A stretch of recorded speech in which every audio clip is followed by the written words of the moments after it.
Welcome back once more, grade 11s. I hope you are settled and you are ready to tackle on change. Now, and I'm hoping that you are noting that business roles is very easy to understand. Let's look at change. Now, you must remember that when we talk about change, we are looking at a process. Now, it is very important to note that it is a process because we do not just implement change anyhow. So it is a process that takes people, employees, and the organization from the present state to the future desired change.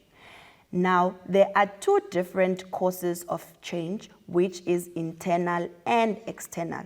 Now, remember the differences is that when we look at internal changes, we are looking at the changes that are happening inside the business, whereas external are the ones that are happening outside the business that we usually do not have control over. Now, an example of internal change will be having a new business objective or when we have a high employee turnover. Now, remember that an employee turnover refers to the rate at which employees are leaving the business. External could include your political factors, your social factors, your legal factors, and so forth. Now, remember that all these factors, we do not have control over them.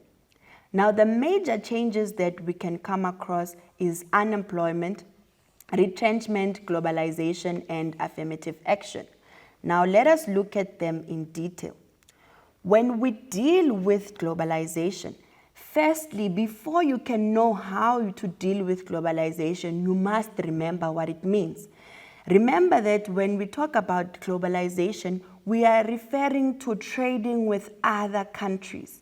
So we want to make sure that we are able to sell our products to different countries and so forth. So it means that when you deal with globalization, you must be aware of the changes in the related industries. So I will give you a simple example. If there is a war currently happening between two countries, you must be well informed about that because it's going to affect your operations. It means at that particular time frame, you won't be able to trade with that country that is at war. Then we also have what we call affirmative action. Now remember that affirmative action focuses on making sure that we give equal opportunities to the previously disadvantaged people. Now, when we talk about previously disadvantaged people, we are referring to people that in the past, due to apartheid, were not given opportunities to be economically active. Now, this includes your blacks and your female employees. Now, in order for us to deal with this, we must ensure that we inform our employees on how we are going to implement affirmative action. So you must make your employees aware to say that in the workplace, we are going to have people of diverse backgrounds, and you must teach them to work with those people. You must also, let's look now at change management strategies. So when we are busy implementing change, what are the things that we need to do to ensure that we manage this change effectively? Because remember that some employees might be reluctant to the change that we implement in the workplace. Firstly, you must acknowledge that the change can cause stress and also a disequilibrium in the business. So if I decide that I want to implement change and make my business to be more technologically savvy, meaning that I will use machines instead of more employees in the workplace, employees might be stressed because they will think that they are going to lose their jobs. We must then empower our employees with stress and change management solutions.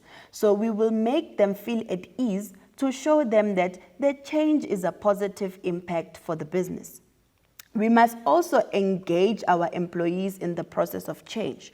So for instance, we must educate our employees to say, if I am implementing machines, it simply means that our work is going to be done quicker. Now, grade 11s, Let us quickly look again at what we have done. We have covered in this lesson creative thinking and problem solving, and we have looked at stress, change, and crisis management. Now, this is very important to note that in the exams, it is classified as business roles. So you must be able to know the contents of what it is. Now, in the next lesson, we are going to then focus on ethics as well as team dynamics and conflict management. I hope that you had fun in this lesson and your knowledge for business roles is now broader and you can tackle it more easier in the exam. It was very nice presenting this lesson with you, and I hope that you remember that you must always aim for the stars and shine bright wherever you are. Till we meet in the next lesson, this is goodbye from me.